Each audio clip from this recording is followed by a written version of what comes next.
As we started this session this morning talking about that we're talking about diversity and inclusion in order to adopt strategies to make our workplace more effective and hopefully to arrive at an improved performance. So what are the benefits of adopting effectively diversity and inclusion policies? Now, what does this mean? In our opinion, or more, in our company, and I always pluralize because we do work as a network of companies, in our companies, for us, diversity and inclusion, as we say in English, is a no-brainer. It's a very logical and pragmatic issue and policy to adopt. Why?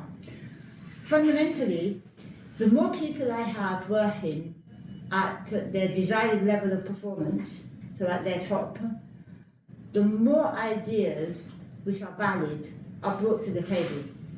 Okay? If I include more people, they are more willing to speak up and present ideas. Even as an example, in our company, we have a standard 40-hour work week. Okay? So that means 8 hours a day, 5 days a week.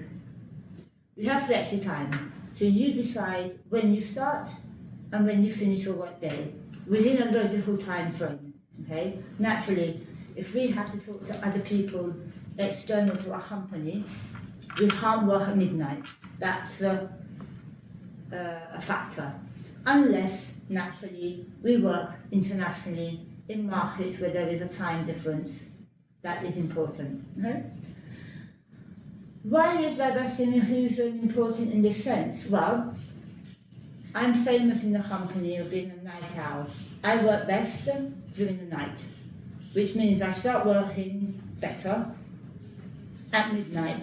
And I'm usually that person that irritates everybody in the company because I send emails at 4 a.m. with an instruction, please respond in your work hours. You don't have to respond to me at 4 a.m. Okay? But I'm that person who gets creative at 4 a.m. in the morning. Okay? And then I also arrive at the company at 9 a.m., obviously full of coffee and caffeine, and everybody asking me, why are you sending us emails at 4 a.m.? And my answer is because that's when I had a good idea, and I had to explain it and communicate it to everybody. Okay? Now, if I had a company, if I worked for a company that had a rigid structure, 9 to 5 and stop, I would be at a great disadvantage. Because I don't work well early in the morning. I'm present, more for socialization. I won't have coffee with everyone, but I work better in the evening.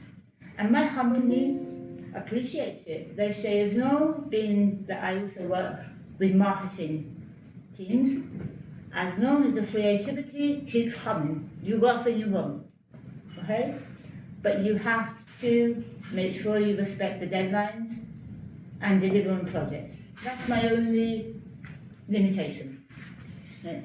So, in our company, we have flexi time. You work your 8 hours, you decide when, okay? On the occasions that I work during the night for an important project, I normally arrive at the company at 2 p.m.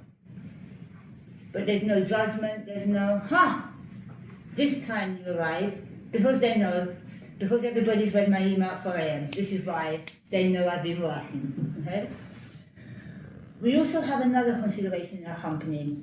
We know that people work best when they feel appreciated, valued as an individual, and they also have time built into their work schedule where they can dedicate time to themselves. So, in our work schedule, we have 10% of our work time, so that's 4 hours of our paid work time, where we can dedicate our time to whatever we want.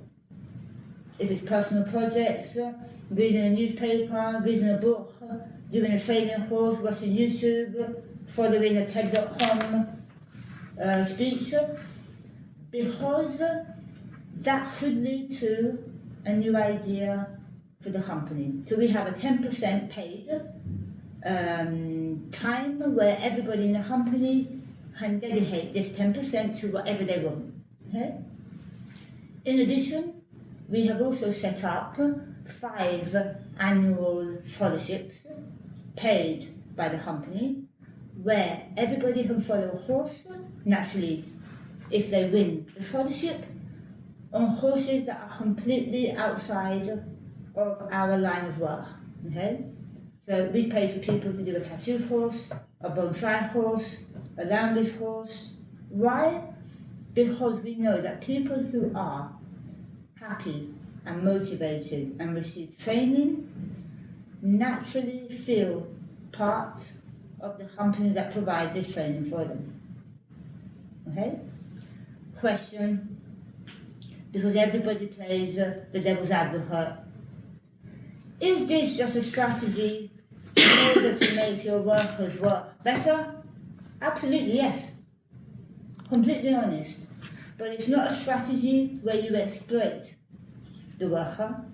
It's not a strategy where we're giving to receive more than necessary. Okay?